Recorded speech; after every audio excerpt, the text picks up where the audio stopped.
반갑습니다. 한명납 매일 성경 신명기 7장을 통하여서 하나님께서 주시는 지혜와 지식으로 말씀이 깨달아지고 깨달아진 그 말씀을 가지고 삶을 사는 저와 여러분 되기를 간절히 소망합니다. 우리 같이 말씀 함께 보도록 하겠습니다. 오늘 신명기 7장은 우상의 경고입니다.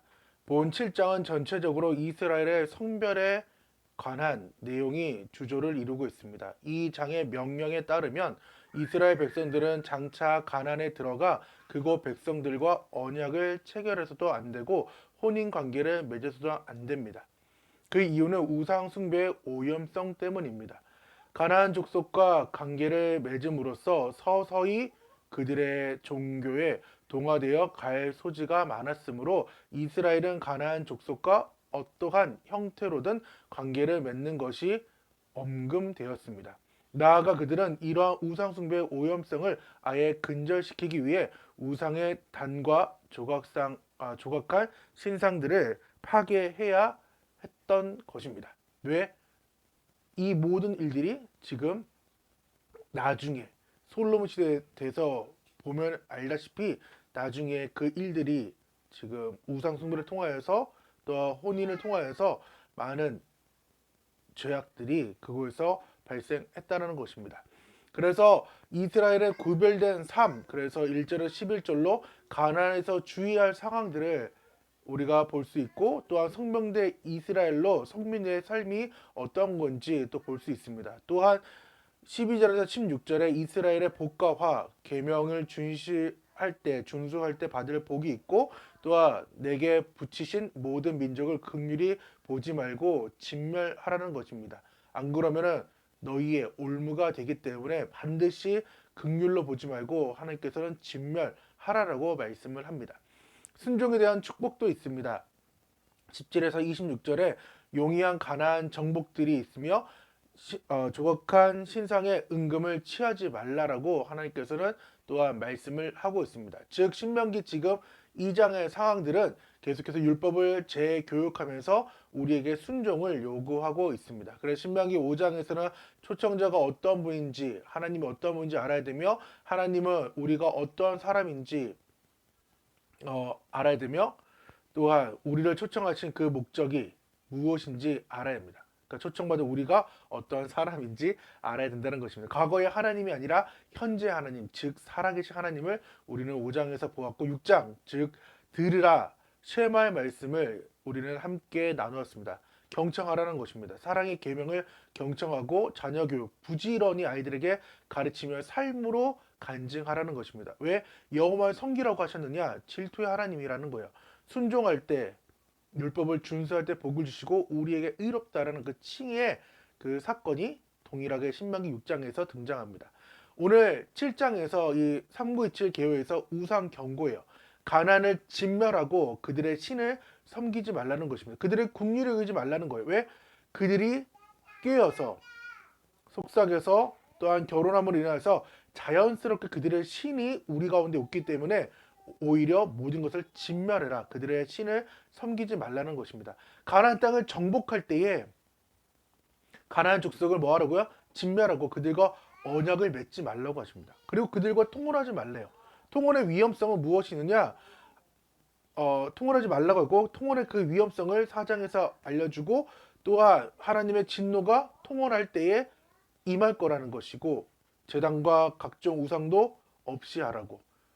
너희 여호와께서 택하신 그의 성민의 삶은 지금 2절에서 5절의 삶이라는 것입니다. 그래서 1절부터 6절의 말씀을 우리 천천히 함께 읽겠습니다. 내 하나님 여호와께서 너를 인도하사 내가 가서 차지할 땅으로 들이시고 내 앞에서 여러 민족 헷 족속과 기르가스 족속과 아모리 족속과 가나안 족속과 브리스 족속과 히 족속과 여부스 족속 곧 너보다 많고 힘이 센 7족속을 쫓아내실 때에 내 하나님 여호와께서 그들을 내게 넘겨 내게 치게 하시리니 그때에 너는 그들을 진멸할 것이라. 그들과 어떠한 언약도 하지 말 것이요 그들을 불쌍히 여기지도 말 것이며 또 그들과 홍인을 하지도 말지니 내 딸을 그들의 아들에게 주지 말 것이요 그들의 딸도 내 며느리로 삼지 말 것은 그가 내 아들을 유혹하여 그가 여호와를 떠나고 다른 신들을 섬기게 함으로 여호와께서 너희에게 진노하사 갑자기 너희를 멸하실 것임이니라. 아주 중요한 상황들이죠.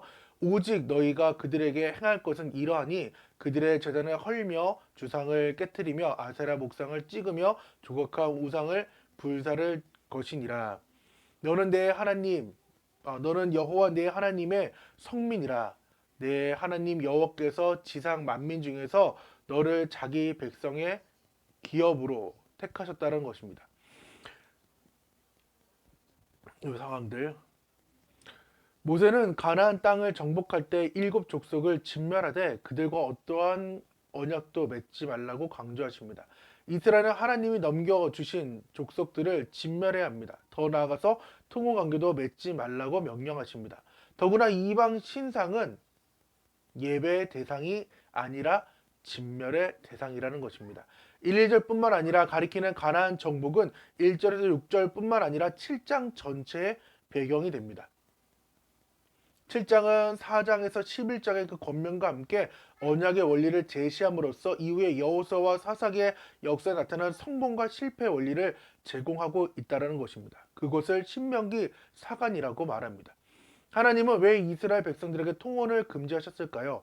우리에게서 앞서 보았듯이 언약 체결을 금지하신 그 명령과 밀접한 관계가 있는데 고대 근동의 문화는 결혼 이꼬르 종교의 문화이자 종교의 통합과 그리고 혼합입니다.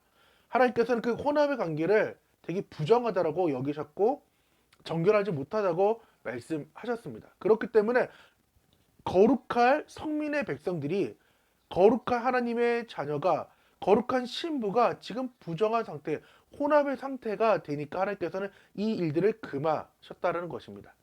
이스라엘은 그 금지 명령을 이행함으로써 삶으로 또한 삶에서 하나님의 거룩을 공유하는 언약 공동체로 만들어져 가야 됩니다. 동일하게 말씀을 지금 선포되고 있는 2세대에게도 1세대가 하지 못했던 그 일을 이제 그들이 해야 됩니다. 이것이 출애굽의 목적이자 언약 공동체에 순전하게 보존되는 하나님의 방법이셨습니다. 4절부터 통원 금지의 이유를 구체적으로 제시합니다. 신명기가 예시하는 대표적인 악행은 바알 부올의 그 사건입니다. 민수기 4장과 신명기 4장에서 얘기하는 그 상황이고 민수기 25장에 꼭 한번 이 바알 부올의 사건을 꼭 읽어보시기 바랍니다. 하나님의 명령을 어기고 이 통혼하게 되면은 신속하게 멸하게 됩니다. 하나님께서 신명기에서는 이 죄, 진노, 멸하심에 연결되어 있습니다. 그렇기 때문에 백성의 죄에 대한 그 신적 보응을 말씀해 주고 있는 것입니다. 죄가 임하면 진노하게 되고 하나님께서 그 진노를 인해서 멸하게 된다는 것입니다. 순종하게 되면 복을 받게 되고 죄를 범하면 멸하심을 받을 수밖에 없다는 것입니다. 이 보응은 하나님과 상관없는 기계적, 자연적 멸망이 아니라 하나님의 인격적인 관여이자 언약적인 요구가 개입되고 있는 그러한 상황입니다. 특히 가나안 땅, 부요와 풍요의 신의 유혹이 찾아올 때에 문화적 충격에 그들은 직면할 때에 이스라엘 백성에게 신명기가 권하는 실제적인 그 대응책입니다. 하지만 우리가 잘 알다시피 이 대응책은 실패하게 됐고 오히려 그들은 부요와 풍요의 신을 따라서 살았던 것을 보게 될 때 우리도 동일하게 하나님 말씀에 순종해야 되지만은 땅의 그 부요와 풍요의 신을 따라가는 우리의 모습을 보게 됩니다. 그렇기 때문에 우리는 제단과 각종 우상을 없애고 오직 하나님만 섬겨야 됩니다. 어떻게? 마음과 뜻과 정성을 다해 하나님만을 섬겨야 됩니다. 왜? 우리는 하나님께 택하신 성민이기 때문에 하나님의 거룩한 백성이기 때문입니다. 신약으로 말하면 우리는 거룩한 주의 자녀이기 때문입니다. 선택받은 백성은 거룩하게 살아야 됩니다. 이 선택, 바하르, 신명기에서 하나님은 주어로 29회나 사용하고 있습니다. 이스라엘에게 요청하는 그 순종과 거룩의 근거입니다. 내가 선택한 그 이유, 하나님께서 지금 선택한 이유가 지금 우리가 거룩하게 살게 하게끔 우리를 선택한 백성이라는 것입니다. 선택의 이유는 나를 기뻐하시고 사랑하시기 때문이라고 말씀하고 있습니다. 나를 사랑해 주고 있다고요. 나를 기뻐해 주는 그 하나님이기 때문에 우리가 진실한 마음으로 하나님을 알아야 합니다. 언약과 인애를 지키신 그 하나님, 당대에 부응하신 그 하나님을 우리는 꼭 알아야 됩니다. 그렇기 때문에 우리 율법을 잘 지킬 때 복이 임한다라는 그 사실을 알고 하나님의 약속을 믿고 우리는 순종하며 나아가는 귀한 한목나 모든 가족 되기를 원합니다. 세상을 따라 살아가다 보면은 세상과 함께 흔들리기 쉬운 현대 그리스도인들에게 시급한 일은 하나님의 선택 안에서 존재 뿌리를 확인하고 건강한 선민, 즉 성민의 의식을 가지고 살아가는 것이 아주 중요합니다. 비록 우리의 삶은 지금 이 땅에 있지만은 이 땅은 거류하는 것입니다.